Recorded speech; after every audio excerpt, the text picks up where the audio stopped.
What's up, everyone? Welcome to this week's episode of the Dense Pixels podcast. I'm your host, Brad, joined by my co-host, Micah and Terrence. What's up?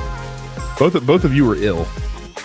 Yeah, today. I feel like shit right now because I've got bronchitis. I was sick all last week. Bronchitis came about Saturday. What you don't know and I is, could barely talk. What you don't know is that this is a government conspiracy to get rid of all black people. This is why the two black people on the show are under the weather. Jay is all right, though, right? Like I said, it's a conspiracy to get rid of all black people. Okay. They must only be listening to the podcast then if Jay is unaffected by this conspiracy. I'm saying Jay is not black. I'm just playing Jay. Like that, of all the shit that I give Jay, that will be the thing that he will be most offended by. I'm just joking. Oh my goodness gracious. Well, let's just get into this right away. So FIFA 18, I mean, what is there to say? It's FIFA. I've been playing Ultimate Team exclusively. I will say I was miffed a little bit because I've been letting in goals like I've never let in goals before in a FIFA game. And come to find out that they completely overhauled the defensive controls in the game without really telling anybody about it. It's because they want games to be high scoring. No, it's just that like they added these new features, but they didn't really do a good job in the game of publicizing it. So now you can like charge your tackles, which you've never been able to do before. So like for like FIFA Street, sort of. Well, it determines how far you lunge when you attempt to tackle, and so I was like lunging after the ball. I'm like, God damn, standing tackles are ridiculous this year. But like if you whip on the tackle, then you're caught very badly out of position. And I'm like, oh, I can just tap the button and do okay, that makes way more sense. You're over there doing standing long jumps. Pretty much, yeah. So that was interesting. But now that I figured that out, we're good. So an Ultimate Team, they've added this new mode called Squad Battles. And Squad Battles is they'll take and I don't know if it's the same 4 squads for everybody or if every player gets like 4 squads just sent to them, where you'll get like 4 squads from real life, from other real FIFA players, and you play them with the CPU controlling the other team, but you're using the other team's like players and tactics and stuff like that, and you get like a number of points after the game based on how well you do. And as you gain points, you'll like rank up, and there's like a percentile tier. So like basically like they have these tiers, and as you rank up, it's based on like the percentage of players that have achieved that tier, if that makes sense, as you're trying to go up on this leaderboard. And then at the end of the week, you'll get rewards in the form of packs and coins based on how far up the rankings you made it, which is a really addictive and interesting game mode. It's probably my favorite Ultimate Team thing they've done ever since I've been playing it. So excellent. Yes, it's been a lot of fun. It's if you think if you played FIFA before and you were on the fence about getting this year's game, it's definitely worth it so far. Especially if you play Ultimate Team, because squad battles are really cool. So excellent. It's my 2-second review. Excellent. I've been playing Cuphead. And I've been dying a lot in Cuphead because that game ain't fucking around. Terrence, you would like it, Terrence, because is it really that hard? It's not unfairly hard, but you got 3 lives. It's a bullet hell shooter, and I'm not used to bullet hell shit. You would like that shit. Like it has an overworld, and then you go to specific areas to fight different bosses.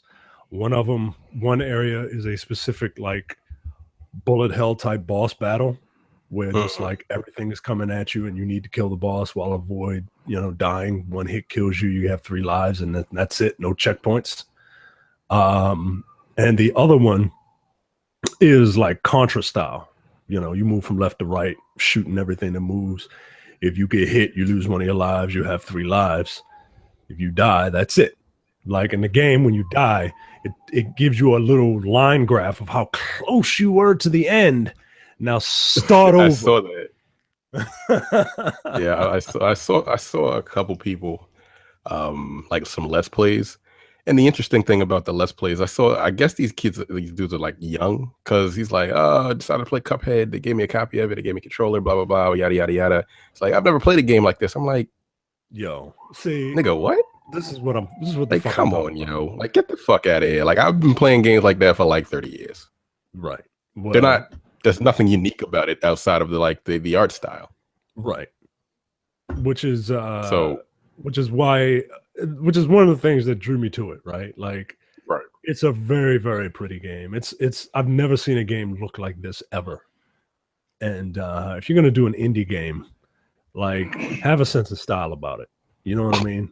Like, people think I don't like indie games because they're all platformers, right? No, that's not it. It's because they adopt a retro style that looks fucking gross in 2017. It looks stupid. Yeah. So, but this game is fun. It's fun and it's fair. Like controls are pretty responsive. Every time I die, it's because of my lack of skill and not like some bullshit ass off screen, nonsense. It's $20. Yeah, I would pick it up if you are into don't pick it up because you think it looks cool. Pick it up because you like hard games. Because if you don't like hard games and you're just a graphics whore, you won't be mad. So pick it up, Terrence. Pick it up, because I'm interested to see your experience with this game. How long have you finished it yet? Oh no, God no. Are you even out of off the first island yet? I got a couple of achievements. That's about it. I don't have the patience, man. I don't have the patience. I'm way too old. These newfangled video games have gotten me soft, like these kids playing Cuphead that you were just talking about. Oh man. Kids back in my day, when we played Super Mario Brothers, we didn't have fucking cheat codes and shit. You just had to plow through it. It's not true. You had to hear from your friends on the schoolyard where to find the like the warp pipes and whatnot. The warp pipes and the whistles and all that bullshit. That was our cheat code. That was our save. That was our saved game. We had to find the warp pipes. That's right. We didn't have the internet. We had a jungle gym that we had to pal around in. The jungle gym was our message board. Oh my Lord. All right. Well, moving on from there. Don't forget, if you've not signed up for premium content, go to densepixels.com/premium today. It's just $5 a month, $50 for the entire year. You get the raginest episode to look forward that I've ever heard in my life. Jay was very angry, and not at what you'd expect Jay to be angry at, by the way, either. Yeah, it was a good episode. It was a good episode. You get episodes in the area of grievances, which is Jay and Micah going through episodes of Seinfeld and telling personal anecdotes, which are always very hilarious. I haven't listened to the opposite episode yet, but I'm really looking forward to it because I like that episode of Seinfeld. It's a hilarious episode. You get monthly episodes of No Time to Bleed, our action movie podcast, and you get monthly episodes of The Men with the Golden Tongue, starring myself and Micah. Look forward to Casino Royale later this month at the end of the month. How many episodes until we get to Spectre? 3 more until Spectre. Yes. So your time is coming very soon, Terrence. Yes. I'm going to convert you, Brad. You will not. The debate will be worth listening to, though. That's for sure. That's fine. That's for sure. That means I got to rewatch that bullshit, though. It does. Yes, it does. So again, densepixels.com/premium. Sign up today. And make sure you head over to our YouTube channel, youtube.com/densepixels. Make sure you subscribe to the channel while you're there. You get video versions of this podcast that you're listening to right now.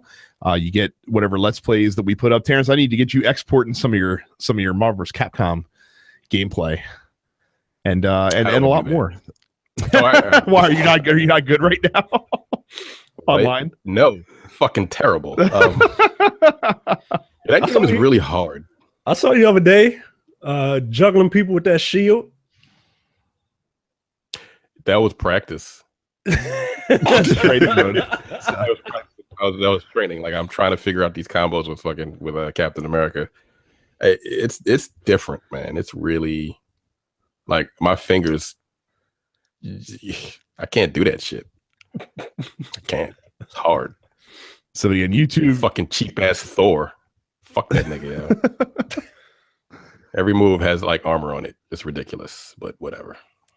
So again, youtube.com/dense pixels. So new this week. The retail version of Batman: The Enemy Within, the season pass disc, is releasing. First 2 episodes are out now. There'll be 3 more coming down the road for that. Battle Chasers Night War is a game. It certainly is. Dragon's Dogma Dark Arisen is finally out on PS4 and Xbox One, I guess. I really like that game. I really do. But did it need to come the next gen though? No, it didn't. But like, okay. If it's not gonna be like up-res, no. But I think it is up-res actually, but not like it's not like redone. Like they just put the HD, the code of the 1080p coat of paint on it, I guess. Oh, so the Hunter Call of the Wild hunting game that's not a Cabela's game. It's coming out. World Rally Championship 7 or WRC 7 also released this week. Pretty lackluster retail week, to be quite honest with you. Yeah. And then for the digital side of things, it is a new month. So we have games with gold to tell you about. On Xbox One, you have Gone Home for the entirety of the month of October and the Turing Test for the back half of the month into November. For 360, you have Rayman 3 HD for the first half of the month and Medal of Honor Airborne for the second half of the month. PlayStation. That is a random fucking game. It is a random game. Airborne? I thought Rayman 3 was pretty random personally too. If you're going to go there. For PlayStation, you have what do we got here? We have the Amnesia Collection, which has both Amnesia games. You have what the heck? Sorry, this is not very clear because they don't have Metal Gear Solid 5 is also on PlayStation's free game lineup this month. Also Monster Jam Battlegrounds for PS3 and the billiards game Hustle Kings for PS3. Also both Vita games are crossed by Hue and Skyforce Anniversary. I mean, are they still making Vita games? In Japan, yeah, and some indie games still come out to Vita as well. Why? Apparently in Japan it still is decently popular. And indie stuff, it's just easy to port it over there, I guess. So okay. I mean, no one's buying a Vita in America at this point anymore. Carrie's also very excited because Stardew Valley is releasing on the Switch this week, unbeknownst. And then is the Switch going to be able to handle all that graphical fidelity? And then the one other game I had to highlight. So there's a game. It is called Judge with a Y in the title. And this game could not be more. It's a top-down shooter, but it could not be more of a Judge Dredd inspired ripoff. I'm trying to find it, but I can't find it anywhere. Interesting. Maybe they don't want it to be found. Maybe that's what's going on. So I said, because I read like even the description of the game talks about it taking place in a mega city. Yeah. Dude. Yeah. So you can get Jidge on PlayStation 4 this week if you're so inclined. So that's what's new this week. Like I said, that little bit of a lackluster week this week. That's okay. We'll move into headlines with me because I'm being nice since Terrence has the bronchitis right now. So Red Dead Redemption 2 finally released a new trailer last week. They teased it for a week out in advance. So the game's gonna focus on a guy. He's an outlaw named Arthur Morgan and the Vanderlyn gang, not the Van Buren boys, but the Vanderlyn gang, as they rob, fight, and steal their way across the quote vast and rugged heart of America in order to survive. Now, I watched this trailer, as I'm sure both of you guys did as well. Yes. And yeah, and I'll let you guys talk about it, because you'll have more to say than me. But as someone who is not generally a fan of Rockstar's games, this trailer didn't do anything for me at all. Yeah, if you're not a fan of what they do, I can't imagine you would be a fan of this, a thing that they are doing. I'm open to be swayed though. Like I'm not like an ardent anti-Rockstar person. No, if you don't, you just don't like that like style of game, period, right? Like Not really, no. Yeah, like this is I could see you not being excited for this then. I am because I saw you posted that you found this to be a little lackluster. You know, you were expecting a little more. Well, especially when you tease it a week in advance. I'm expecting either a more grandiose trailer or something that has gameplay in it, possibly. No, this is exactly what I thought it would be. A cinematic story trailer. Because that's what they do. They tell stories, and in between those stories is a bunch of fetch quests, and bunch of bullshit missions. But this is exactly what I expected, and I kind of miss Marsden. What was his name? James Marsden? John Marsden. You know he's going to show up in this game, being that it's a prequel. If it is a prequel, I hope he does show up, because he had like a swarthy, like dirty look to him. Like this guy looks like an actor playing in a Western. And I don't know. It looks good to me though. And I'm not into Westerns. Which is why the first Red Dead Redemption had a profound effect on me, because I was, normally on Western. What the fuck is this? Like, no. But I actually played it, and it was really, really good for that type of game. I mean, I'm curious as to how big the world is. Bigger is not necessarily better with these types of games. Yeah, especially if you don't have vehicles. Oh, you have a vehicle. Hey, you got a. See, it's got 4 legs. Yeah, it travels at the speed of 1 horsepower, but you've got it. But you got a vehicle. So. Yeah, I don't need the map to be that big. I mean, it can be diverse as far as like locale, like different looking, but I don't need it to be huge, because I'm not riding on horseback for 7 hours just to get across the map. I'm not doing that. Right. The trailer didn't do anything for me either, really, because I think I'm tired of white feet people. To the point where I don't even want them in my games anymore. Well, good luck playing video games then. Yeah, that sucks. I'm tired of y'all motherfuckers. But no, I honestly, it just didn't grab my attention. Like, it's cool. Like, I'll probably end up picking it up. But it didn't make me hyped for the game. Like, it's been so long since I've finished the first one, and the first one is a very good game.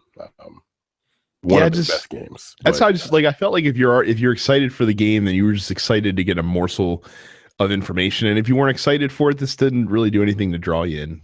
I don't think. Yeah, I mean, people that are like super hyped, like they're gonna pick it up regardless. Like I said, I'm probably going to pick it up, but the trailer really didn't make me excited for it. It's difficult for me to get excited for video games nowadays because I haven't played everything. Like, they have to do something like amazing for me to get hyped outside of like fighting games. That's my genre. If it's not a fighting game and it's something else, it has to be like absolutely amazing for me to be like, hey, oh my God, I got to pick this up day one. I mean, I'm sure the reviews for this are going to be off the charts. Oh, they're probably going to be like, I can imagine, 10 across the board, right? Because Rockstar they're fucking awesome, but been there, done that, you know. Yeah, they're the Christopher Nolan of the video game. In that, they have this rabid fan base, but they can put out something that's just kind of all right, and people will go gaga for it. You know what I mean? Also, they're like the Marvel MCU of video games. I mean, look. As much as I know that that's a dig, Like, part of me knows you're kind of right. You're kind of right. Like they're on cruise control right now because they're sitting at the top. You know what I mean? It's like Usain Bolt just kind of slowing up, like not knowing how fast he's going because there's nobody around him. Yeah, he doesn't have to run. He doesn't have to run every race like it's like he's trying to set a world record. Right. Save that for the medal round. So. All right, so that's that. We talked last week about Epic Games Fortnite adding a battle royale mode. Well, they've already had over 1 million players try this new mode that they have just rolled out. Oh, damn. I didn't even know 1 million people played this fucking game. Honestly. I mean, they might have drawn some more people to it with this announcement, I would imagine. Like, I watched a Eurogamer put out a video comparing the two. And Fortnite does appear to be quite different just in terms of how the gameplay is and the style. Obviously, it's the same in that it's you're trying to be the last person standing on this big map that's getting ever smaller as the match goes along. But I don't see any reason why both games could not exist within this space. And it looks more visually appealing than PlayerUnknown Battlegrounds. That it definitely has a style. Like, that game is fucking ugly. Like, I'm sure it's fun, but it is an ugly game. Like, I've seen people playing on like max settings. That shit don't even help. Like, it's literally just the concept of the game that keeps people playing that shit. Because it ain't the graphics. I mean, the same could be said about you with Marvel vs. Capcom Infinite as well, by the way. That is true. So that is absolutely true. That game is not pretty. Like, it's offensive.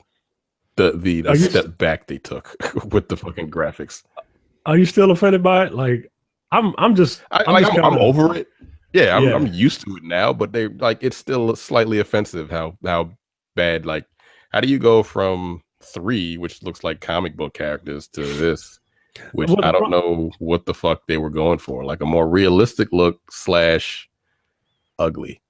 Right. The problem is they were going for the more realistic. They were going for the more realistic the Marvel movies, but it doesn't have a sense of style.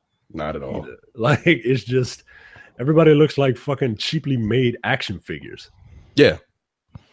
Just kind of duking it out. Yeah, I started the story mode and I almost blew my brains out. Yo, I swear to God, I was pissed off. I was like skipping sequences. Oh, like, that's what I ended up doing. I ended up just skipping all the cutscenes, man. I'm like, look, let me just grab these trophies and just be out and never have to do this again. It's really fucking bad.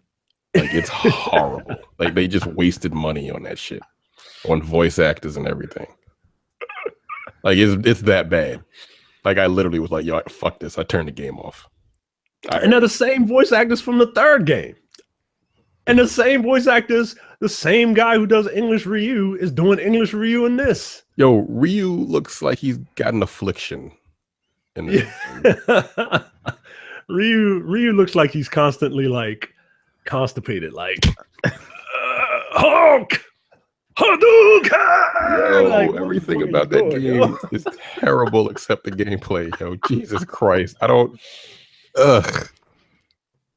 Anyway, I'm sorry. Hawkeye's hair is just fucked up. Like everything about it. Like everything about it.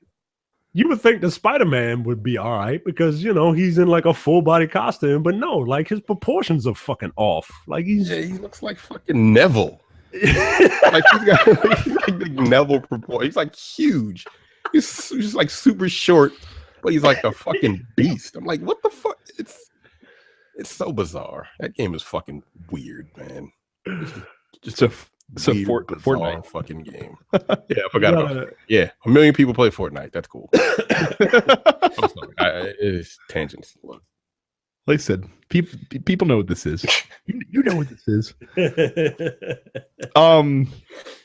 So unexpected news yesterday. Andrew House, who was the president of Sony Interactive Entertainment for the past 6 years. He's been with Sony since 1990. He left Sony today, or yesterday rather.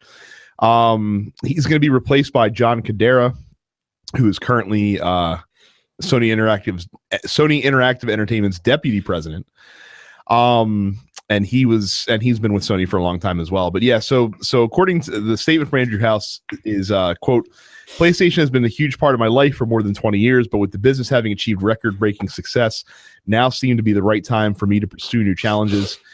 John and the team at SIE are world class, and I know the future of PlayStation is very bright. End quote. Now, I have it on good authority that one Mr. Andrew House decided to leave because he overheard people still making fun of him for that Wonder Book presentation. Did he do the Wonder Book presentation? Yeah, he did. Was that him? Okay, because I believe it was him. I've always liked Andrew House. He's been one of those executives that I like. He's like the cool uncle, right? Like I had my dad, Jack Trenton, on stage, and the Andrew House, like the cool uncle coming in, and even with stepdad Sean Layden, it's still all right. I did not realize that he had been with Sony for 27 years. Yeah, partly because the dude doesn't even look that old. He looks like he's in his early 40s. Yeah. You see pictures. How old is he? Yeah, he doesn't look that old at all. Oh, I've got no idea how old he actually is. I mean, we can of course Google this real quick. Yeah, He's 52. Okay, well, damn. 52. So he's not that old, honestly. Yeah, he took over for Kaz Hirai when Kaz Hirai was promoted to the president of Sony Entertainment. Period. But yeah, so this is I mean, I understand it though. Like I guess he feel like he's done as much as he could do with PlayStation. So wish him the best of success. And honestly, I'm sure it's not going to really be much more than a bump in the road for Sony at this point too. Yo, this dude started working with PlayStation when he got out of college, yo. Yeah, he started Like, with 24, 25. 25, yo. He's like the Rex Tillerson of Sony. Yeah, working his way up through the ranks. So see, one company man till now. So it'll be interesting to see where he lands, if he stays in the game industry or does something else. Yeah. So Nintendo's gonna Nintendo whenever they get the opportunity to. So they recently they decided to restrict live streaming of their games for their YouTube partners that are in the Nintendo's partner program. So I think it was a couple months or a year or so ago, they started this thing called the Nintendo Creators Program that you could sign up for to stream their games on YouTube to share in the profits from the streaming, basically. And now they've decided, nope, we're going to go ahead and keep all that money for ourselves. So if you are now a Nintendo creator partner with Nintendo, you cannot live stream any Nintendo games on your YouTube channel. And their solution to this, if you want to live stream Nintendo games, then use a different account that is not a partner account, that we will get all of the money from the monetization, because Nintendo does not allow creators to profit from the streaming of their stuff. It's just silly, guys. It's just a silly thing. Your IPs, while legendary, like they don't like fuck you, yo. Like who the fuck are you, man? Like you should be happy. You should be happy that somebody wants to stream something on that fucking thing. How do you even stream shit on the Switch? You have to go through a capture card. It's easily done. Like it's not hard to do. It's just the.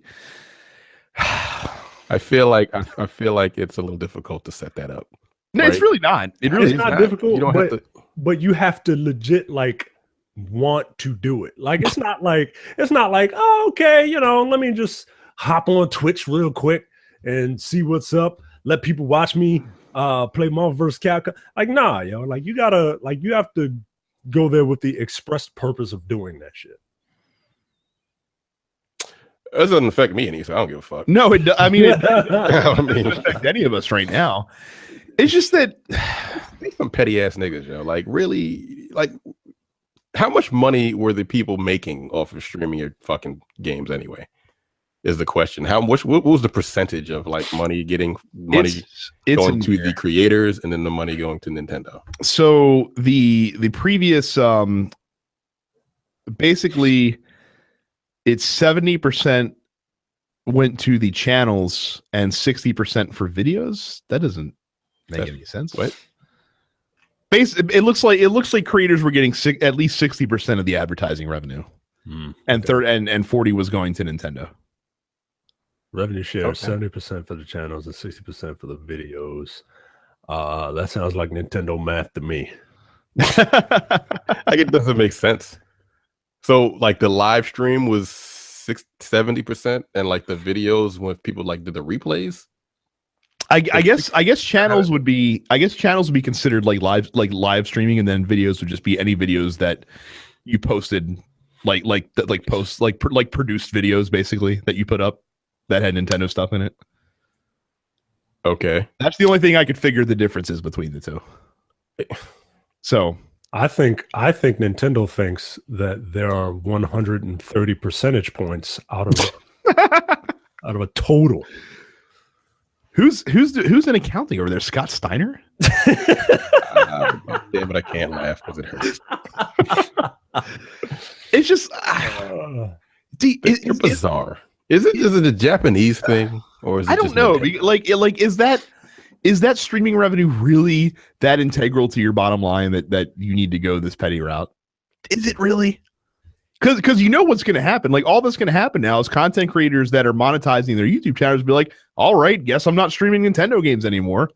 Right, and they were already on the fence streaming their shit anyway, because Nintendo been fucking around for the past like 5 years anyway. So now like, fuck you, Nintendo. I got a whole bunch of other shit that I can stream to make a lot more money than y'all niggas can give me anyway. Fuck off. I don't hook my Switch up to my PC or whatever 13 different goddamn cords I need to hook up to my goddamn capture card to do that stupid shit. Do you guys think the streaming community is going to need widespread regulation at some point? I hope not. I mean, I don't know. I don't see the harm in it. Like, it's not like movies where it's passive. You buy games because you want to play them. Right. And if you just want to, like, if someone is looking at a stream of a game with no intention of buying it, but just to look at it, it's not like you lost a sale. You know what I mean? If anything, it might spur them into buying it. Right. Whereas with movies, once you look at it, like, that's it. Like, you're not, changing the reel. So I don't understand. I hope not. I hope not. It just doesn't seem like there's a lot of companies that there are very few petty companies, I guess I could say in this sense. Well, I don't think the companies themselves is what's going to fuck everything up. It's the actual sites. Like YouTube, people are really starting to hate YouTube because they're the people that actually do this for a living, like stream and do content on YouTube. They're starting to lose a lot of money because of the way YouTube is starting to work. YouTube is the big man on the block. Twitch, I don't know. I still don't necessarily know how Twitch works. Like, I see people make a lot of money on Twitch. I see people give them money. Like, take Max for instance. I've seen that motherfucker make like $12,000 in one night. Well, streaming games. So with YouTube, or with Twitch rather, you get money from two sources. You get money from people that can just tip you during the stream if you have that set up. Yeah. And then you can subscribe. So you can subscribe to the channel. So obviously, like on Twitch, you can follow a channel where it's just that they put them in a queue, or you can give that channel money.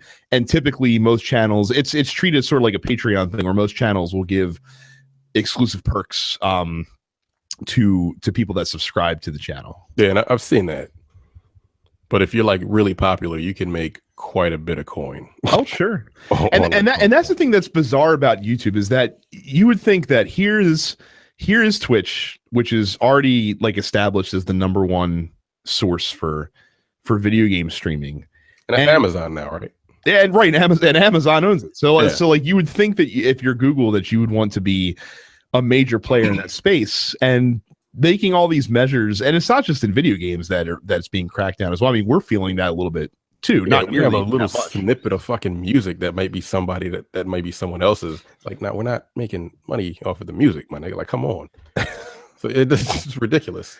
Well, no, they even switched it too. So, like, for example, like our Dense Pixels, our channel cannot be monetized yet because you need to get 10,000 views on your channel before you can even monetize it to begin with. I think my channel has over 10,000 views. My personal channel on YouTube. Yeah. How? I don't know. like is all your Twitch stuff getting posted to YouTube after the fact or something? No, I think it was like views or is it subscribers? I thought it was like you had to get like a certain number of subscribers. No, it's 10,000 views to monetize on YouTube. Huh. So, well, all right. Yeah. So watch this video watch this podcast on YouTube as fast as possible. Yeah. Not like we're getting rich off of YouTube. Trust me. Yeah, not yet. We're not.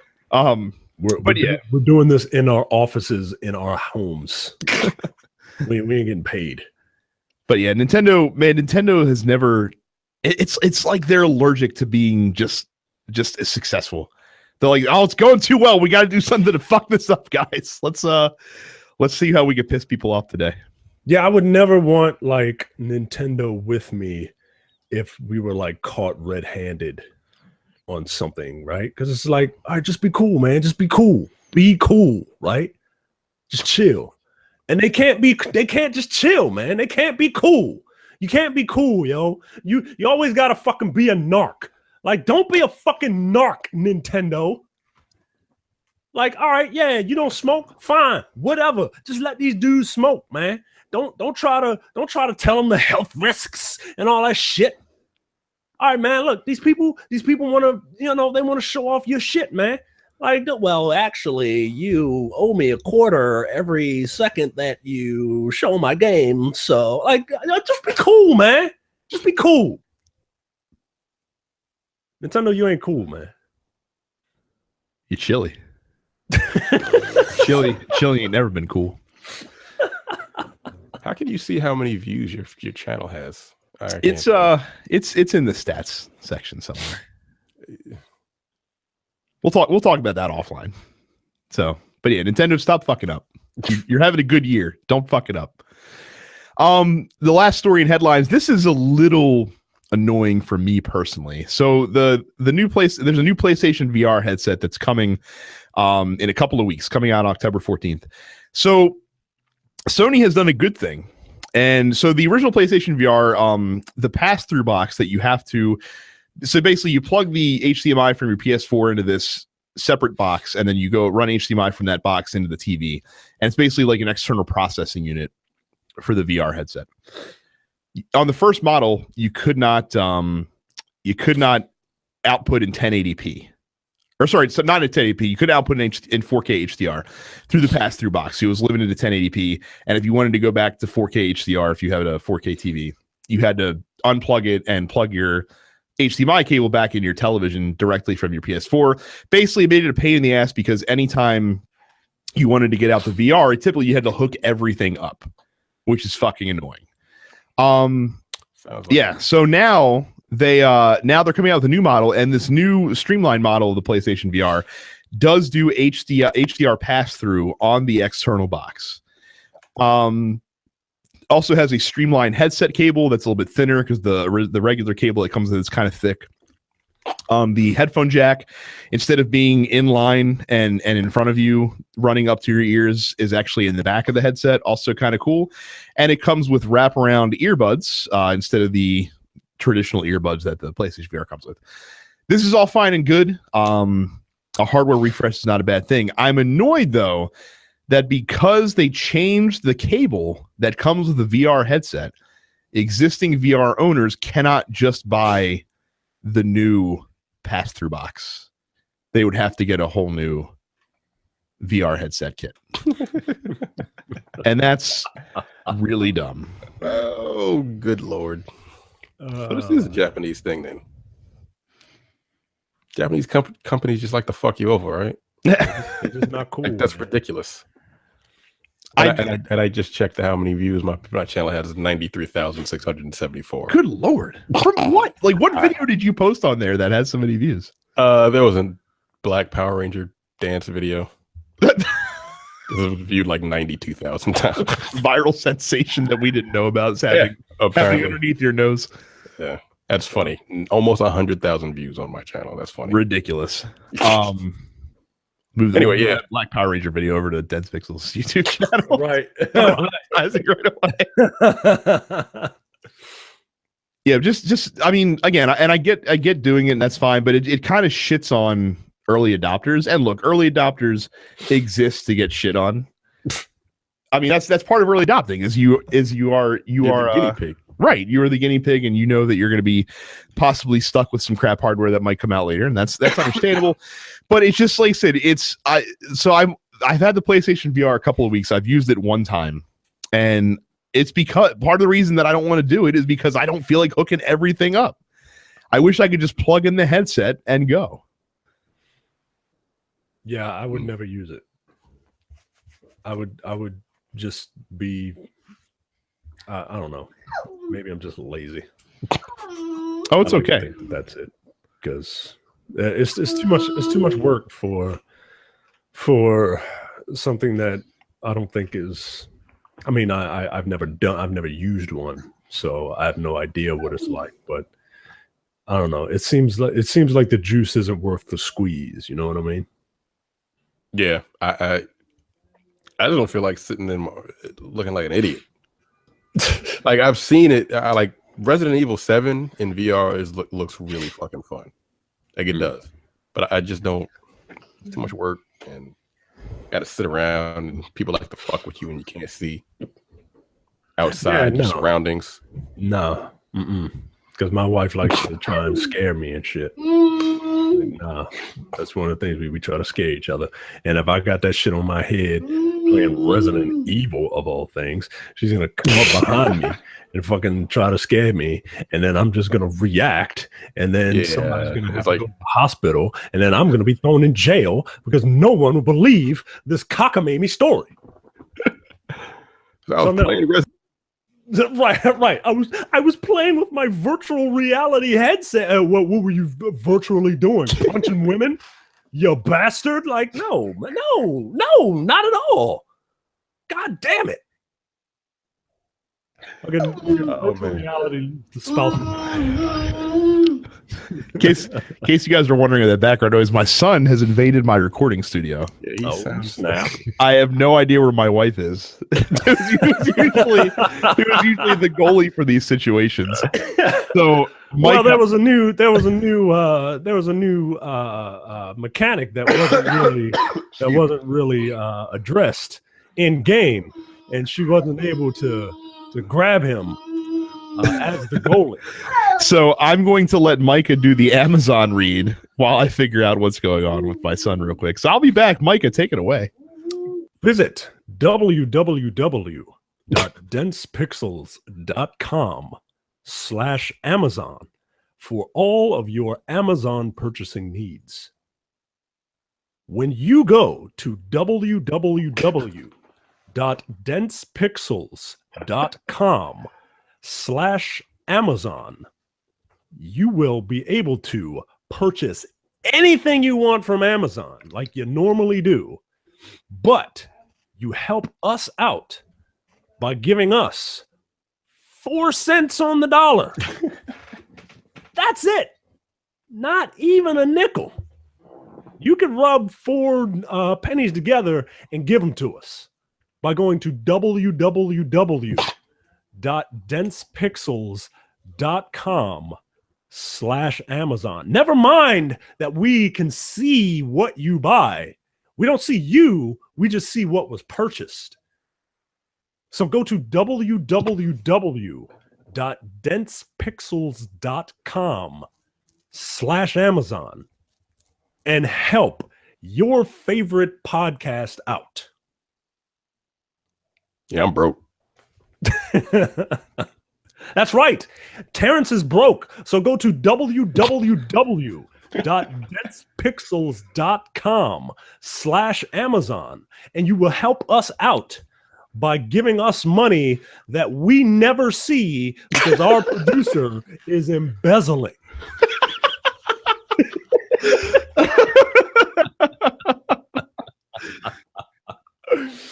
He's not embezzling. I see where the money goes. I keep him on the straight and narrow. Okay. I also see it not go into my pockets as well. So there was a big video game voice actors strike.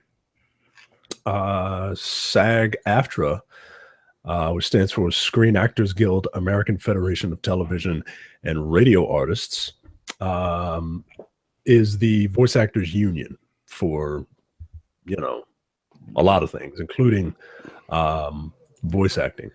And there has been an ongoing strike, and they were striking against Activision, Blind Lights, Core of Discovery Films, Electronic Arts, Disney Character Voices Incorporated, Formosa Interactive, Insomniac Interactive Associates, Take-Two, VoiceWork Productions, and WB Games, citing that they aren't being treated the way they feel they need to be treated. Well, there is a temporary suspension, a tentative truce, if you will. There was some give and take, and some of the big takeaways are that the voice actors will get a new bonus. There's a new bonus structure for additional sessions, because every time you go into a voice actor studio, it costs somebody money, and that stuff adds up. These will result in additional payments to voice actors if they have to go back in, because before you would be contracted to do something, and if they didn't like it, you had to come back and do it over again. A new requirement on disclosure and transparency when it comes to the way game companies pitch projects. So before, someone would be like, "Hey, I got a gig for you. You know what it is?" Well, no, not really. And when you're a voice actor, you don't know necessarily what you are reading until you get there. And then you get like a couple of minutes to try and read it so that you can get through it, and then you take direction on how the producer wants you to read it. So in this case, they'll give you a heads up as to what you are going to be reading. An employment commitment to work on the issues of vocal stress during the term of the agreement. I don't know what that is. When you do this, you strain your voice, especially if you are affecting some sort of, Anya, some weird voice like that. But I don't know what that means. Maybe it just means they'll always have hot water and tea bags in the recording studio at all times. Yeah, no kidding. The disclosure change is humorously ridiculous. The disclosure change is a humorously ridiculous concession by the video game industry. Quote, "The new transparency provisions will enhance the bargaining power of our members' representatives by requiring the companies to disclose the code name of the project, its genre, whether the game is based on previously published intellectual property, and whether the performer is reprising a role. Members are also protected by the disclosure of whether they will be required to use unusual terminology, profanity, or racial slurs, whether there will be content of a sexual or violent nature, and whether stunts will be required." Okay. The one thing that voice actors wanted was residuals. They wanted to get paid on the back end. Who the fuck are you? I mean, like Mike is about to be a scab before he even gets into the industry. Right. I mean, look, I get it, right? But I don't know.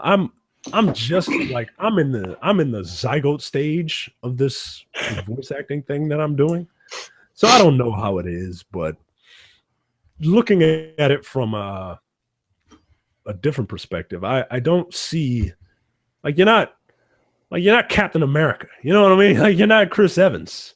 You're not you're a voice actor because you're too ugly to be a regular actor. I mean, come on, guys. Except if you're Taylor Strong. Taylor Strong is incredibly attractive. No, I'm just playing. But residuals, I think that might be a bit much. What do you think?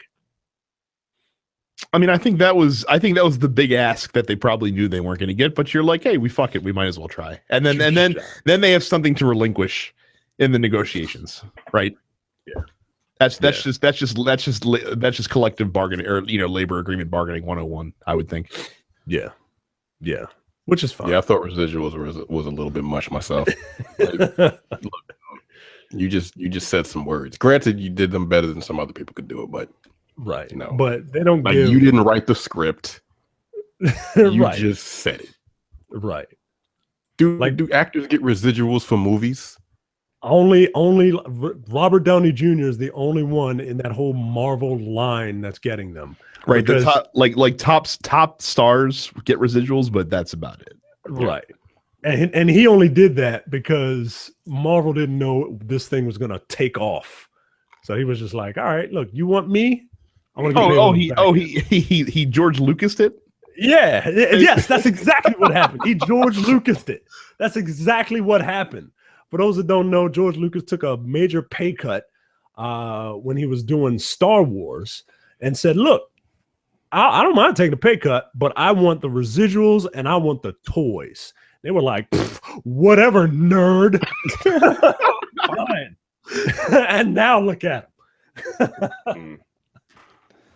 Chilling at home with his black wife, lying on a bed of money. Living a white man's dream.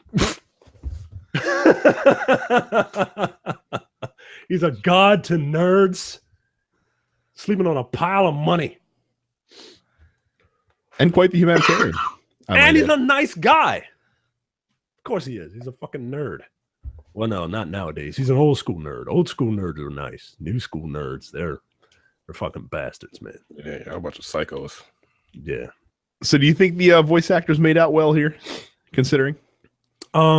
I think they got what they, some of the biggest complaints I saw were them not really knowing what they were going in for, even during the session, right? Like, during the session, they didn't know what they were reading for. So they just were kind of winging it. And you kind of need to know what you're reading for and how you should read it, because, a director can only do so much. The performance they want to get out of you. That's why they hire big actors. That's why they hire famous actors and voice actors and all that, because that actor can pull something out, can deliver something that the director wasn't necessarily thinking of. And yeah, I think they made out pretty well. I'm curious as to, this is a temporary truce or whatever, but I'm curious as to how serious they are with this residuals thing. And maybe they would well, this isn't a truce. This is a tentative agreement. Like this is what the voice actors have agreed to. Right. Okay. So I mean, until it'll be ratified later this month, but it seems like it's a done deal. Then yeah, I think they made out. I think they got what they wanted. Mm-hmm. As far as what I remember them complaining about, especially if you're doing like an RPG or something like that can strain your voice. And yeah, if they have to do additional sessions, then yeah, you should get paid for it, because like I don't want to sit here and waste anybody's time, especially if you have to come back and re-record something. Like DLC comes out and now you gotta do all your fight intros because Raiden showed up. So now Phil Lamar's got to come back and be like, Raiden. Phil Lamar did all those his first session in there. Come on, they knew the roadmap. You know what I mean. Like, what if something happens and something, some DLC comes out and I don't know. But yeah, I think they made out. Good for them. Cool. All right. Yeah. That was our only story this week. Slow news week, guys. It was a slow news week, but usually that means that when we put up question of the week, it's because we want to know what you people want us to talk about. I did post a personal picture of me on the question of the week this week as well. Thought it'd be a nice personal touch for everybody listening out there. That's hilarious. Of course, Jay is first. He wants to know Flavortown. Where is it? How many times does Brad travel there per month? Also, is Cuphead worth buying? It looks fun. Don't. Yeah, you know what? Yes, go buy it, Jay.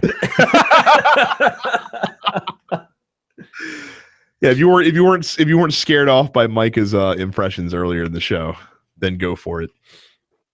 You will lose though. Yeah, you'll lose. You'll be like, no, fuck this. $20 down the drain. You got it. With all that money he's embezzling. Anyway. Mark says, I know people have asked you about games you hate, but what games have you bought that you are almost ashamed of? He admits to buying PS2 Leisure Suit Larry, Magna Cum Laude, Rumble Roses, and The Guy Game. I've played The Guy Game. Thank God I didn't own it, but I played it. Oh God, do I want to answer this question? Yeah. Yours is gonna be the one that's the most interesting. I don't think I've ever been ashamed of a game. I can't say that I've ever been ashamed of a game either.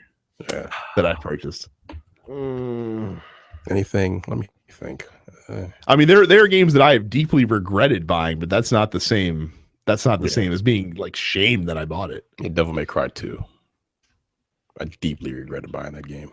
I can tell it led to a continuing 14-year grudge against the seller. Not even the seller, but just the organizer of the sale.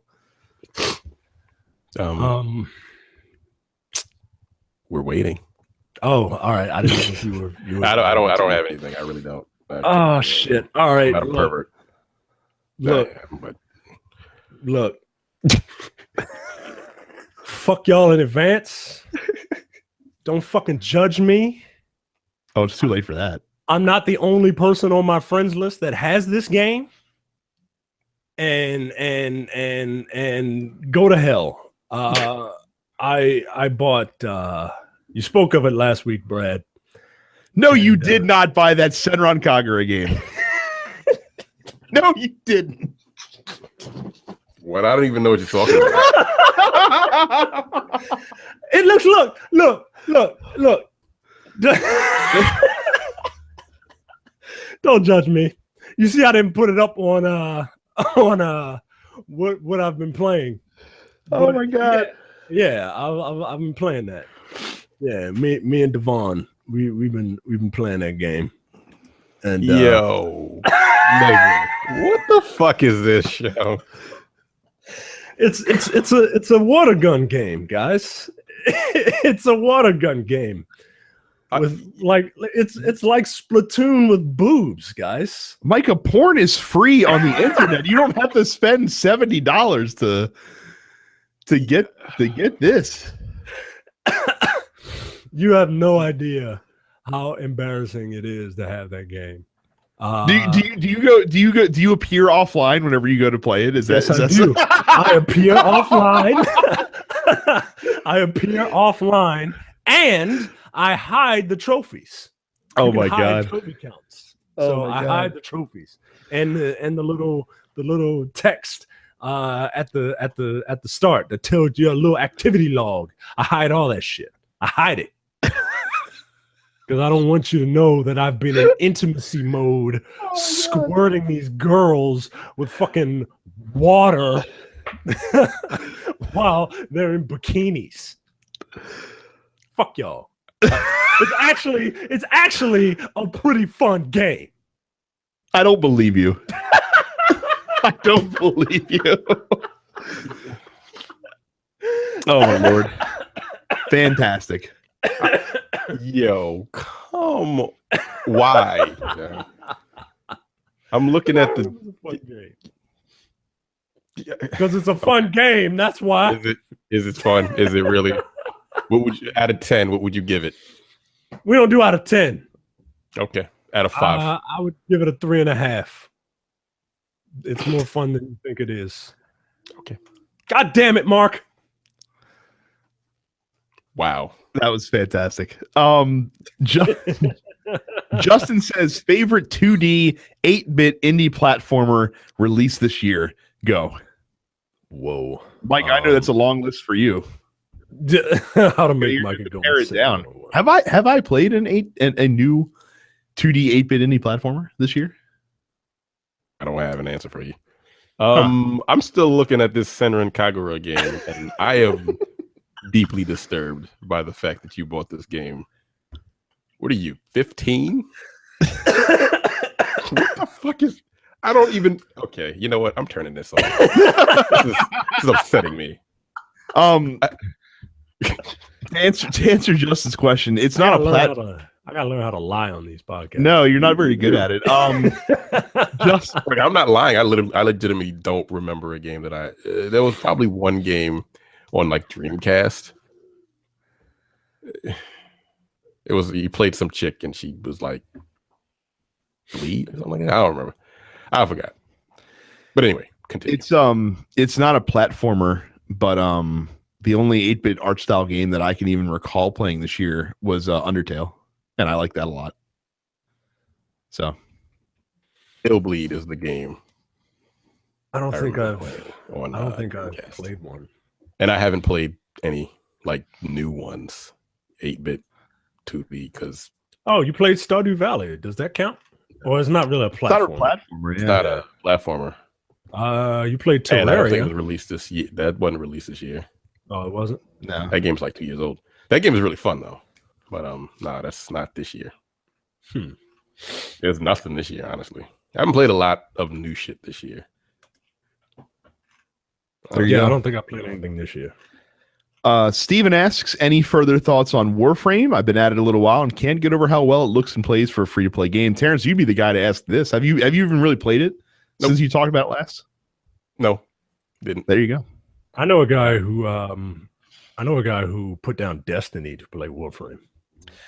I met a person. Honestly, I think it's a better game than Destiny. That's what he said. When you get down to it, yeah. But you got to put money into it. Well, you don't have to, but yeah, you'll end up putting more money into the game if you want all that good. If you want all the good shit quickly, you'll put money into it. Stuart says you guys are always talking about the presentation / mechanic balance in fighting games. So I want to know, would you buy a game that in terms of presentation was as generic as possible, but was also mechanically impeccable? And no, I already read all of this. No. Okay. But continue. You already did. No, I didn't. Well, no. So Stuart says by generic, he means no story, no music. The characters are featureless figures with no names or backstories, just a number designation, just a single stage, and it's a blank beige room. Moves and combos have no special effects. And the announcer sounds like Bueller. Sounds like Ben Stein. Would being really well made mechanically be enough to get you to play fighting game : a game of fighting? No. So basically, 2 squares fighting each other. Yes. Well, two like stick figures, basically. 2 stick figures fighting each other. Wasn't that a game once? Like of 2 stick figures fighting? I feel like it might have been. Probably. So this is the I will put a similar spin on this that's not fighting games. So every year you get when the reviews for the competing soccer games comes out, most people say that Pro Evolution's gameplay is slightly superior to FIFA's and feels more quote unquote authentic than FIFA does. But FIFA sells tons more copies than Pro Evolution does. And that's because aesthetics do count for something. And I'm okay with playing the slightly inferior soccer game because it has a game mode that I enjoy that I can't get on the competitor.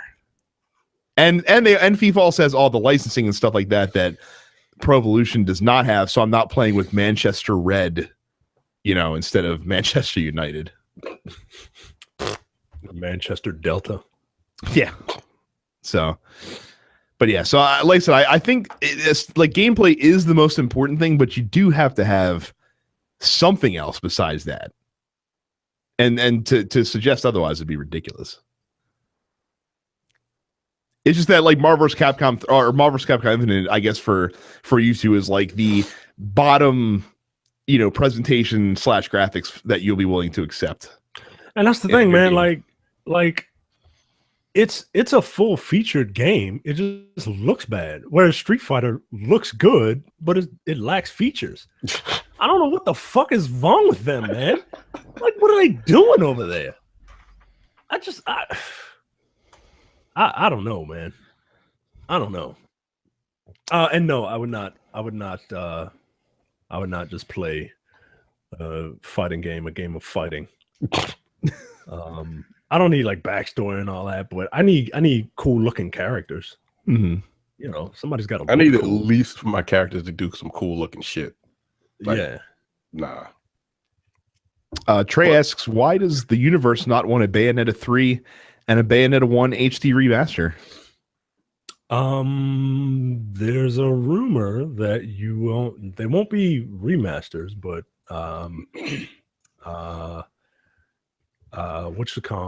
the dude from Platinum Games a while ago teased Bayonetta 1 and 2 for the Switch, like re-releases. So here's hoping here's hoping that that comes out. If that comes out, I will be ecstatic. Yeah, it's not that the universe doesn't want it, it's that you're not. Platinum has trouble finding a publisher willing to front them for a game that they know is only going to sell 750,000 copies. So that's the business side of things. Unfortunately, that's the breaks. Listen, you were lucky to get Bayonetta 2, quite frankly. Yeah, where were we? Well, the people that played it, were lucky to get it. So, Terrence, I think you're supposed to read this one. Oh, Jesus Christ! All right. I'm going to do my best. Fuck is his name? Shannon Sharp. Shannon Sharp. Wow. Okay. Boy, listen. Now I know Marvel looks ugly, but let me ask you, who else had better fight mechanics? I tell you, nobody. Skip. Listen, skip.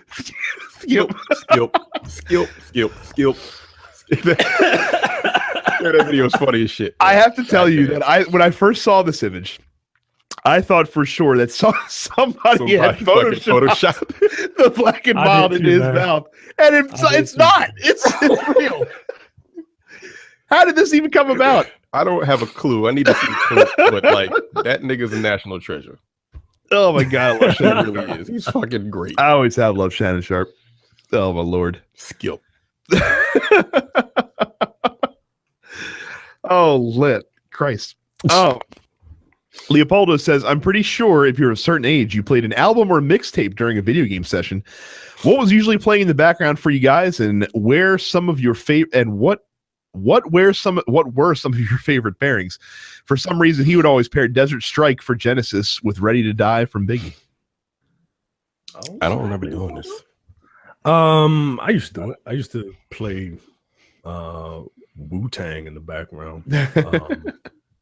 When I would go over to my buddy Lionel's house, we would have Wu-Tang playing on in the background while playing Street Fighter because it just felt appropriate. Yeah, I mean, you're right.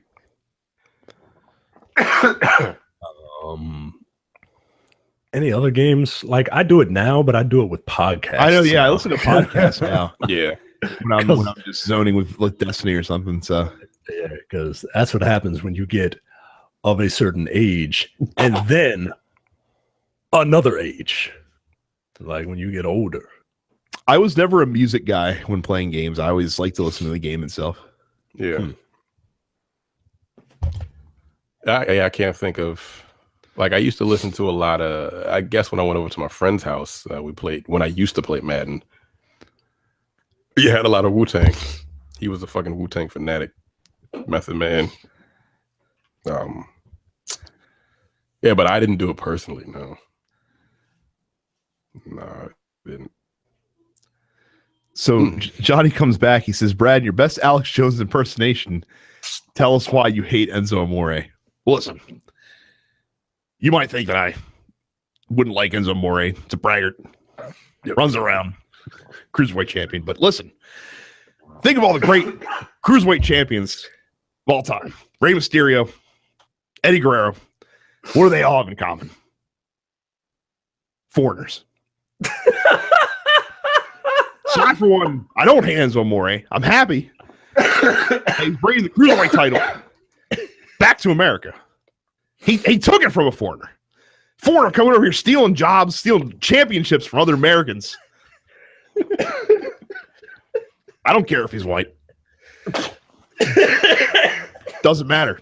But listen, any now former cruiserweights that can't compete in the division anymore because Enzo Amore makes that most of them can't get a title shot might need to bulk up and get out of the cruiserweight division. So you can go to Infowars.com, buy one of my supplements. It's only $375 for a bottle of 15, and it'll make you a certified G and a bona fide stud. Oh god! And give you the sex drive of a great white elk. Oh, don't go to Infowars.com, please. Excuse me, been eating jalapenos. That dude's a fucking psycho.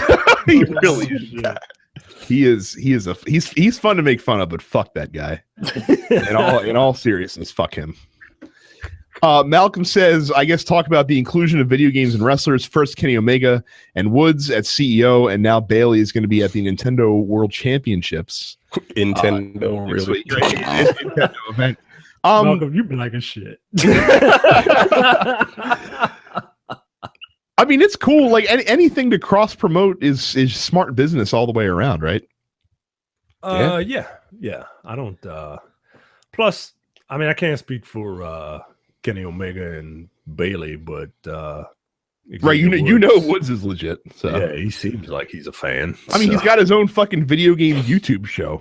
So for that was met him after Raw last night and played some video games with him at a fucking arcade. Jason. Oh, nice. Yeah, that picture's name. He's cool. Seems like a cool dude. Malcolm also says, for Brad, do you own the original board game of Guess Who? And then I'm quoting here, the original with one black that looked like Jay. I did own the original version of Guess Who from way back when. And I remember which face you're talking about. And yes, it does look like Jay. So that's funny. I don't own it anymore though. James says F, Marry, Kill with Kellyanne Conway, Tammy Laren, and Ann Coulter. Oh god, it's actually pretty easy, honestly, if you think about it. So you'd probably pick a gun, put it in. Right. Well, I mean that'd be the optimal solution. But you'd probably F Tammy Lawrence. Yes, I'm doing that shit on purpose. You probably marry Kellyanne Conway because she used to be normal until she drank from the wrong cup at the end of the Last Crusade. I'd imagine if you get her back from Donald Trump, that would reverse the death process, and you'd have a normal human being on your hands, and you'd kill Ann Coulter because Ann Coulter is a terrible she's person. trash. I mean, she's already a skeleton anyway, so she got 1 foot in the grave already. It doesn't really. That is the right answer, Brad, because I damn sure wouldn't want to marry Tony Lawrence and oof. Yeah, that's the right answer. I mean, what other answer could there be? I feel like you have to roll the dice on Kellyanne Conway and hope that just getting her out of the aura of death would be enough to fix her. Yeah, and no matter what, Ann Coulter has to die. Right. Then that's absolutely correct. Right. Absolutely correct. Anthony says, what faction did you pledge in Destiny 2 and why? Anthony, I pledged the only faction that was the correct answer, and it was in fact the winning faction of the initial faction battles, and that was Dead Orbit. Yep, I pledged Dead Orbit also because I like their color scheme, and fuck the Future War Cult, and nobody pledges New Monarchy. Look, I'm into the lore a little bit on Destiny, so I know a little bit about these factions. New Monarchy is cool until you get to the part where they're like, yeah, the council can totally decide to just eliminate themselves and elect a king instead. That doesn't seem like a good idea. Future War Cult are just sanctimonious assholes. Like, we told you the war was coming. We told you. Why didn't you listen? We told you war was okay. I get it. I couldn't hear you over those loud ass colors that you rep. Right. And Dead Orbit, people think that they're fatalists. People think that they're cowards. They want to take to the stars to abandon the earth. I look at them as explorers. They are the closest faction to Mass Effect that you can have in the game. They want to explore the universe. They want to save humanity by finding a new habitable planet to draw from. Yeah, and they're the Trekkies, right? And like Mike said, their color scheme is the best. Their logo is the best. Yep. And they have who's his face doing the voice actor as their main guy. Carl. I can't remember his last name, but the guy that's in everything. So the Swedish guy that's in everything. Carl Winslow? No. Carl, like I want to say Stromberg, but it's not Stromberg. He's not a Bond villain. Okay. Where is he now? If we look up Fargo, we will find him. He was in Fargo. What, the movie Fargo? Huh? The movie Fargo? Yes, the movie Fargo. Series Fargo. The movie Fargo. Sorry, not Carl. Peter Stormare. That's who I'm trying to think of. Oh, God damn, you were way off. Yeah, I was way off. I don't know why I had Carl in my head. Yeah, Peter Stormare, who I love, and it's fantastic. You're that guy in a wood chipper. He did. He was also in one of our favorite No Time to Bleed episodes, Space Jail, as well, aka Lockout. Yeah, he was. I gotta watch that movie again. Amir says, how much support do we need so we can get Micah and Jay to stream playing Resident Evil 7 in VR? Look, we have both sides of the equation now.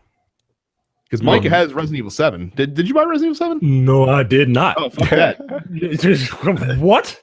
I thought you did for some reason. No, ain't no titties in Resident Evil 7. I ain't buying that. All right, well, we have half the equation then.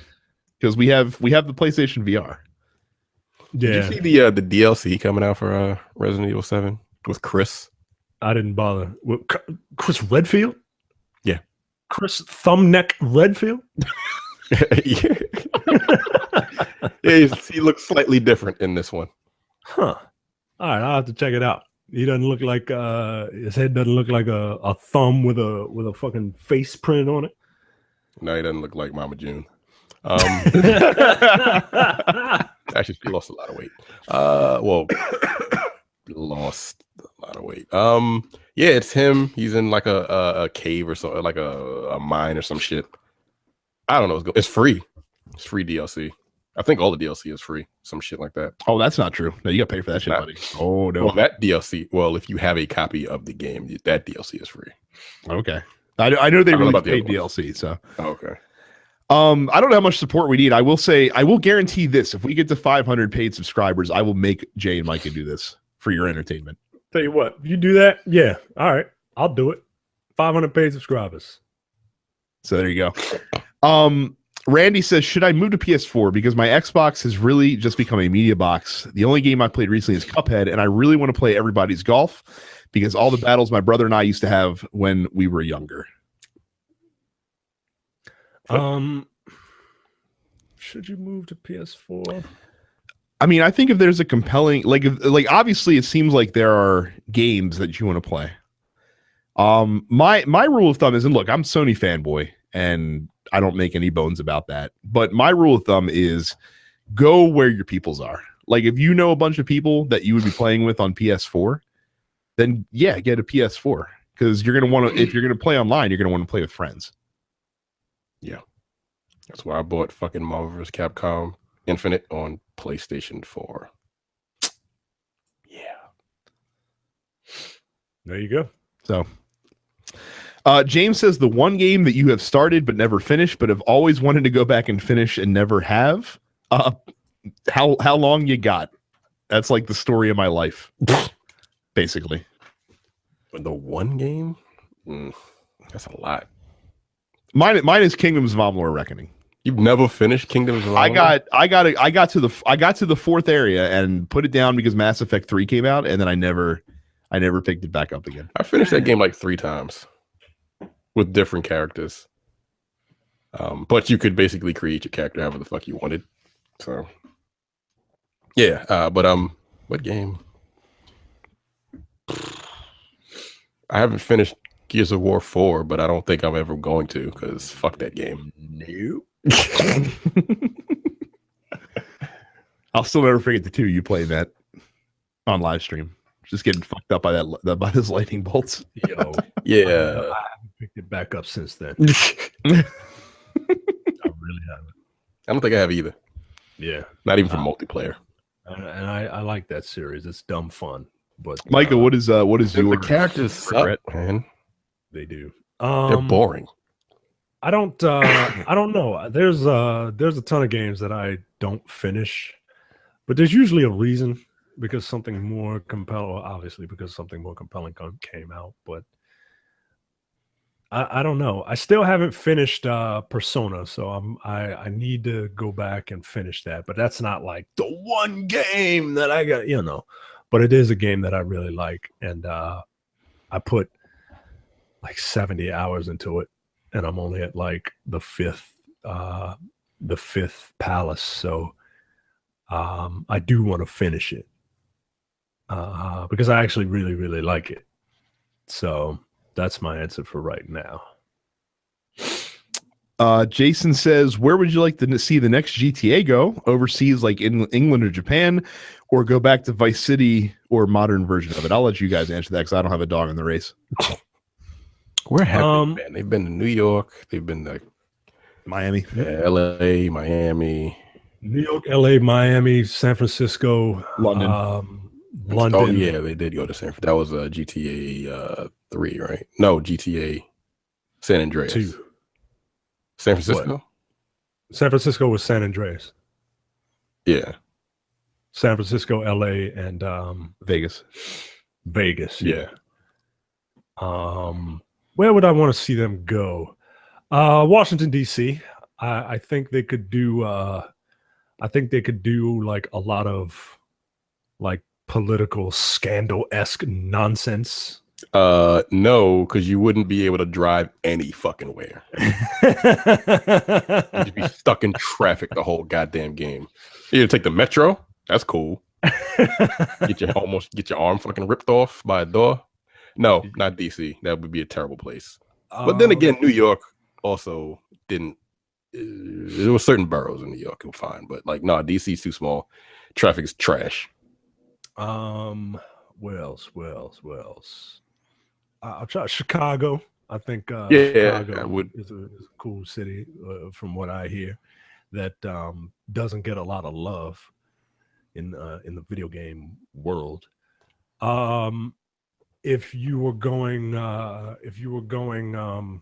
overseas, I'm a little partial to Paris. I think Tokyo would be cool. Anywhere where there are like gangsters, you know what I mean? Like where the gangsters have like like in Japan they're the Yakuza, you know what I mean? Like in China they're the Triad, you know, like do like Beijing or Hong Kong or some shit, or do something like off the wall, right? Like do something weird like Cape Town. Like what the fuck, Cape Town? So I don't know. I really would like to see like DC, but that's me being a homer. Like I would like to see the DC, the Baltimore, Maryland, Virginia area, the DMV area. Yeah, if it's the DMV area, because not just small. DC is. You're right. DC is way too small. It needs to be like DC, Southern Maryland, Baltimore and parts of and enough of Virginia so that you could tell like the northern part of Virginia is super bougie and uppity. Yeah. But then you go a little bit south and a little bit west, and it's, you know, they're playing banjos and shit. Right. So yeah, the DMV area. But again, that's my only suggestion. I like cities that look interesting for games like this. So I would say maybe Boston would be something you could look at. Yeah, Boston. Yeah, would you play a black character? Oh, you probably. I doubt you would. Because I don't think you'd want to. Honestly, that's what I'm saying. That'd be a very good idea. Right. It'd be like No. Mafia 3. You play a white character. You play a white character, and the L3 button would be the N-word button. Randy asks, is Shinsuke Nakamura an overrated wrestler? All he do is kick the damn match. In one word, Randy. Yes. He is. Yeah, he is. I think his style of wrestling was suited for what he used to do. But I don't know what it is now. Jive well with the WWE. Nah, it really, really doesn't. Because he can't be as stiff as he was overseas. Like he's super stiff now, but like the motherfuckers in Japan are crazy. They really kicking the shit out of each other. Yeah.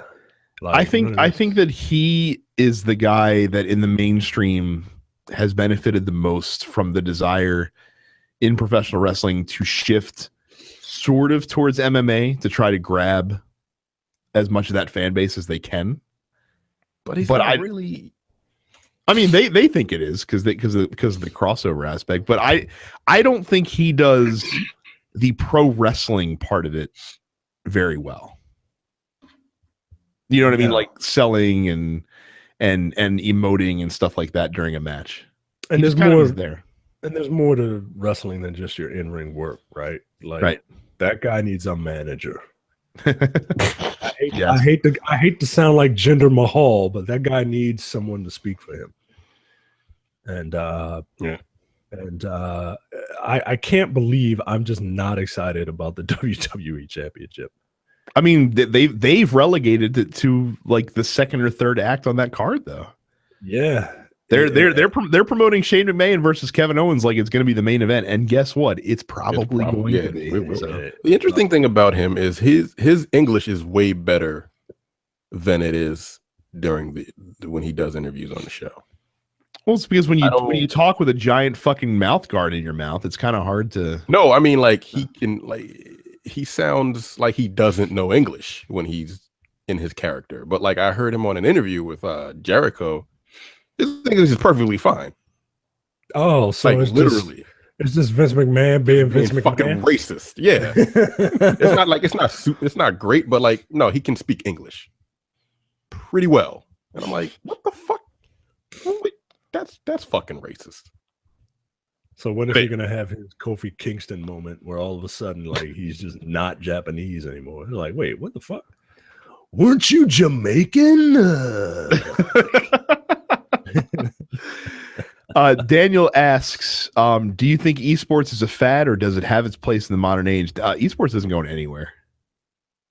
I don't think. Yeah, it's not a fad. Like when they start playing that shit on ESPN to the point where they like say you can't use that outfit because we're on television, it's not a fad. It's a generational thing, right? Like obviously like I'm just barely in the generation where I could be like, esports, that's cool. You know what I mean? Like my parents, no. Yeah, they're like, what the fuck is this? How are you motherfuckers playing video games on TV? Go to work. Like, but that's their job. They get paid probably more than you to do that. So, which is upsetting. So upsetting. Yeah, it's not going anywhere. Cam has a bone to pick with his comment. It's not even a question. He says he has an idea for a new jobber wrestler. He comes out with the Bible and in a frock, and his finisher is a kick that misses his opponent called, quote, thoughts and prayers, and he loses every match. So Kev says he's sorry. He's just too angry to try and be funnier than that. Just going to play a lot of Destiny tonight. Yes, he gets the irony. No, He doesn't care. There is no irony when you're, using space age futuristic weapons shooting space aliens. You know what I mean? Yeah. It's not the same. He's about to hit him with the thoughts and prayers. He's about to deliver thoughts and prayers. Right. There you go. There you go. We're not going to get too. Listen, we're not going to get too far into the weeds with that. But I said, I would rather not. lookforwardshow.com/fans. I think it is. If you want to get our thoughts behind all that stuff. So, Will says, "What is your favorite underrated title? A game that you love that for whatever reason most people have not played." We get this question a lot. It's always Kings of Amalur for me. It's a very good game. Who's Micah? Who's Micah? Micah. Yeah, Micah. Who are you? I guess someone in the group, Micah. Who are you dating in Persona 5? Well, if I was Micah, I would. Will says that he managed to pull the doctor and a certain maid. Yeah, I'm right there with you, buddy. I'm hot for teacher. Like, look, I know my character is supposed to be a high schooler, but I'm a grown ass man, dog. And that teacher, she comes off frumpy, but in games like this, like the frumpy chicks are like the freaks, and yeah, she's a little bit of a freak. So in games, yeah, in this one, in this type of game, yeah. And, I mean, in real life too. I mean, a married one, and it is.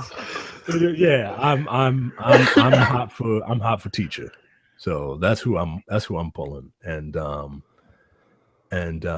didn't know you could date multiple people. I'm gonna have to when I get back into it, I'm gonna have to try and put in some work on either the doctor or the journalist, because she's grown too, but the journalist kind of annoys me, so. I don't know. We'll see. My favorite underrated title is Spec Ops: The Line. For some reason, I didn't play that game, and it's a third-person cover-based shooter. It's pretty standard in that aspect, but it's got a pretty decent story with a nice little gimmick to it. Terrence, what is yours usually when we get this question? What is it? I forgot. I have no idea. All right, fair enough. I don't know. I don't ever know if I have an answer. Dragon's Dogma was very good, but no one played it. Apparently, it's going to be open to a full audience now, so we'll see about that. Jake says, "Have you guys ever checked out emulator cartridges such as the EverDrive?" No, not really. No. What now? I know Terrence ain't playing no emulators, so right. When it comes to games, I'm much like our political show. I look forward. Okay. He also wished me happy birthday. Thank you, Jake. You're an old man, Brad. Yeah, not yet. Not as old as you guys. Rashawn says, "I need this answer now because it's the only time I know I'll get an answer, and you can't back out, Micah and Terrence. Now I need you to choose out of these celebrities is getting an invite to the cookout, Ray Lewis or Michael Rappaport. Also, will Micah be strapped to a chair while he watches X-Men Apocalypse this month because he doesn't drink? It's the only way to legitimately keep him there, or from clawing his eyes out from how bad that movie is." You can answer the first question first, because I'm curious to know what where your tolerance level lies between those two individuals. Between white guy who wishes he was black, Michael Rappaport, and tries really hard every day, and noted opportunist, Ray Lewis. That was a sneeze and a laugh at the same time. I found that term to be delightful. Shit is funny. Oh man. I would probably Ray Lewis wouldn't come, and I wouldn't invite Ray Lewis because that guy had somebody murdered. No, I'm not having that in my house. I would invite Michael Rappaport because I feel like if you actually put Michael Rappaport around a ton of black people, his whiteness would kick in and he would be uncomfortable. And 2, I would murder him. And I think that it would be very easy to murder Michael Rappaport. Terrence. Okay. Yeah. Hell, invite them both and have Ray Lewis murder them and then call the cops on Ray Lewis. That's the right answer. Bam. If I had to invite one to the cookout, I'd invite Ray Lewis. I hate that nigga, but like I'd invite him because deep down, he's still black. I note that Mike. And then again, he probably wouldn't show up because he wouldn't show up. He's too busy praying in his prayer room, and I'm a heathen. So right. you gotta have a television camera there, and then he'll show up. Mike, I noticed that you didn't say that you would attempt to kill Ray Lewis because, as we know, no weapon shall be used against him.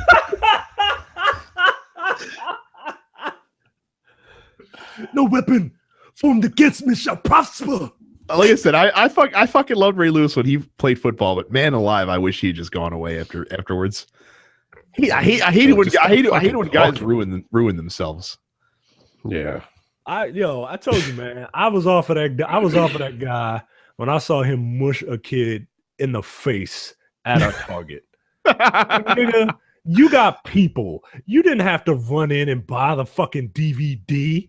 Like you just have one of your people, have your driver run in there and get your copy of Soul Plane or whatever dumbass movie you're watching, and just roll out. Like you went in there because you wanted to be seen, and then when a kid asks you for an autograph, you mush him in the face. Fuck off. Oh my goodness, that's pretty fucked up. Gustavo asks, you had a guy killed. Gustavo asks, can Tottenham Hotspur get out of the group of death in the Champions League against Real Madrid, Borussia Dortmund, and Apoel Nicosia? He wrote the team's names just for Micah, unfortunately, or for Micah. Micah must be off this week. I don't know where that guy is. My name, apparently. So for you two soccer noobs, Tottenham Hotspur, my club, is in the Champions League this year, once again, for the second year in a row. But they were drawn into the quote-unquote group of death. The group of death is something that inevitably happens every year where at least one of the Champions League groups is consisted, instead of 2 very good teams and 2 pretty good teams, it's consists of 3, at least 3, possibly 4 very good teams. And which usually leads to one of those very good teams undeservingly not making it further in the competition than is necessary. We would be the odd man out in that situation because Real Madrid and Borussia Dortmund are 2 of the best teams on the planet. But Borussia Dortmund's lost both of their first 2 games in Champions League group stage competition, and Tottenham Hotspur is 2-0. So I like our odds right now. But we'll see. I'm fully not expecting to advance. We'll see what happens. Justin also asked me if I've played the Custom Heroes card game yet. I have not. He says it's very good with 2 players. I will look at it. James asks, what is more useless, your thoughts and prayers or asking Jay to get something off the top shelf? Well, listen, Jay could at least grab like a chair to get something off the top shelf. You could use your thoughts and prayers for him to get something off the top shelf. Right. Or you could use something even more powerful, and that is logic to figure out the solution to the problem. And get a ladder to get whatever the thing is down. That was messed up what y'all people did to your family, Terrence. Family. Say what? That was messed up. That was messed up. Was it? You got no loyalty to your family. Not that nigga. He pissed me the fuck off, yo. I ain't mad at you. I'm just saying goddamn thing. I was sitting there laughing my ass off, hoping that nobody tagged me into that shit to be like, explain your religion. Like, that nigga dumb. I'm sorry. I mean, I know it's your family and all, but goddamn. Terrence didn't block him anyway, so it's not. Yeah, you gotta apologize to him. It's just they just drove me over the edge. Rainier says, worst experience working at GameStop. Anything that involved trying to communicate with parents who are completely ignorant but don't want to be ignorant. Like we would have parents who would come in and seeing their kid try to swindle them, and basically anybody that wanted to talk to me. Like, I don't want to talk to you. Like, I just want to ring your game up and roll out. Oh, and when we got robbed, that was pretty fucked up. Yeah. Terrence. There's so many. One guy said he was gonna catch me on the bus because I wouldn't trade a game in because it was all fucked up.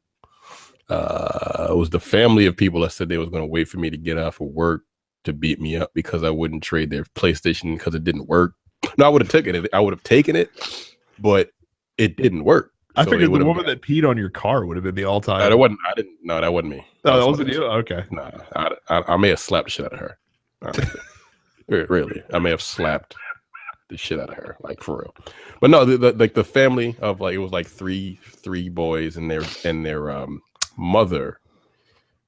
I took the system, checked it to see if it worked, and it didn't. So I'm like, well, I can still take it in, but I gotta send it in for refurb. And they accused me of breaking the system so I didn't have to trade it in. I'm like, I sat here for 10 minutes testing the goddamn thing. It doesn't fucking work. The fuck is wrong with you? So they were like, yeah, well, we'll see you outside. And I'm like, well, we could do this right now. I don't give a fuck. So I clocked out, but the manager at the time stopped me from going outside. Because I was about to fight like 4 people. Man, that's the biggest pet peeve that I have.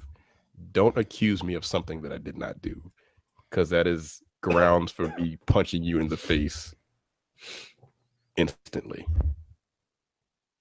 I don't like that. For me, I had so the store that I was running had no air conditioning in September, which in Maryland is not cool. And I had no internet either at the time. And I needed a replacement cash register sent out. It was my main register. So it's the one that all of the shit has to get routed through.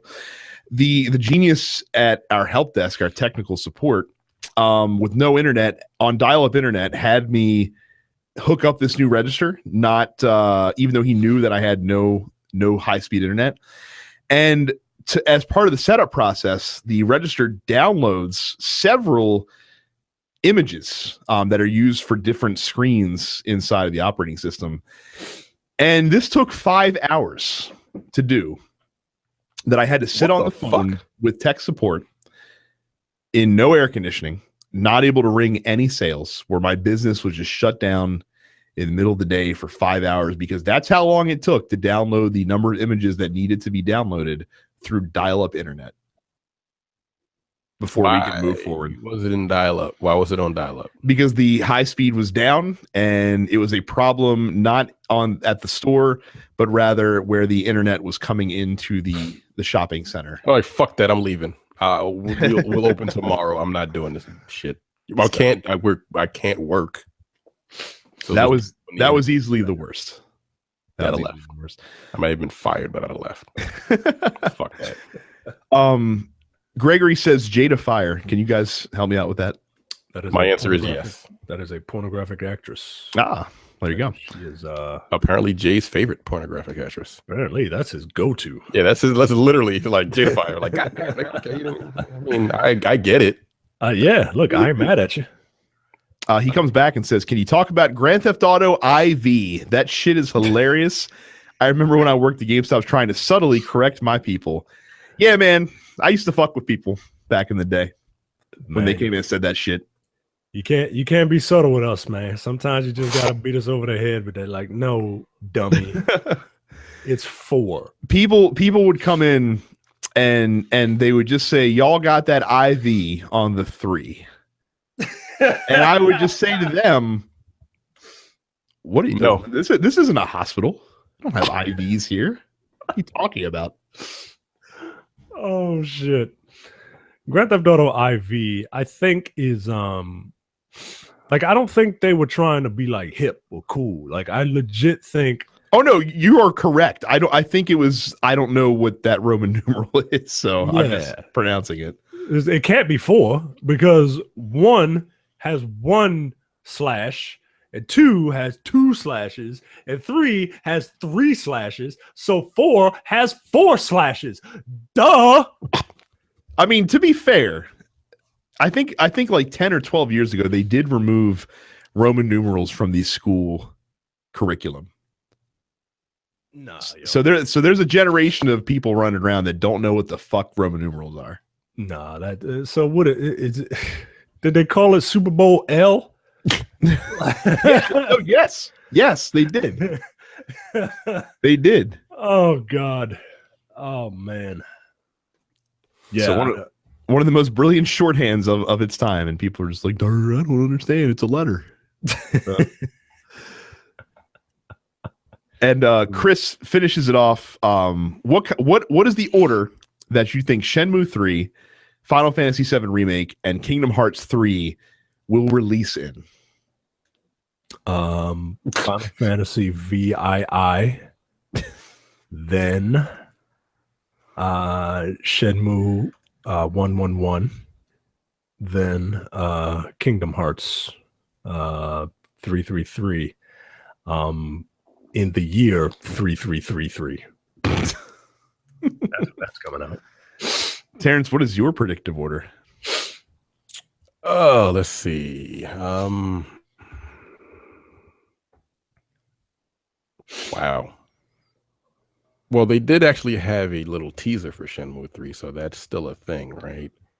Yes. I'm going to go with Shenmue 3. Kingdom Hearts 3, and that's it. Final Fantasy Remake is never coming out. Chris, I'm on to your scheme. This is a trick question, fellas. They are going to release on the same day, and that day is going to be October 27th, 2027. So they can release on 10, 27, 27. All at the same time, all the same day, all 3 games. What system? 10 years from now. Still PlayStation 4 and Xbox One. Yeah, still PlayStation 4 and Xbox One. There'll be one console removed from it, and they'll be like, but we're still going to put it out because we promised that we would put Kingdom Hearts out on the PS4 and the Xbox One. So you tried to trick me, but I got you, Chris. I got you. So. All right. Well, that's it. Thank you guys for a delightful round of questions. That's our show. So if you're not in our fan group, make sure you go to densepixels.com/fans and join up with all the banter that goes on in there every single day. Leave us a 5-star review. I'm putting out the call. I want to get at least one of these next week from you guys. So put a 5-star review up on iTunes. We will read it on the air. Facebook and Twitter, you can follow us at DensePixels. Subscribe to the show on any podcatcher of your choosing, including iTunes and Google Play Music. Follow us all on Twitch TV as well. I'm Dense Pixels Brad. Terrence is Apparition 410. Micah is Dense Black Nerd. Carrie is It's Carrie. Speaking of Carrie, you have about a month left if you can donate to her Extra Life fundraising effort that is going on right now, which, as we said, is the de facto Dense Pixels official Extra Life fundraising carrying on that's going on this year. So look for Carrie Wood on Extra Life and donate if you're able, and we'd really appreciate that. That's it. Thank you guys for listening. We'll see you again next week. See ya. Take it easy.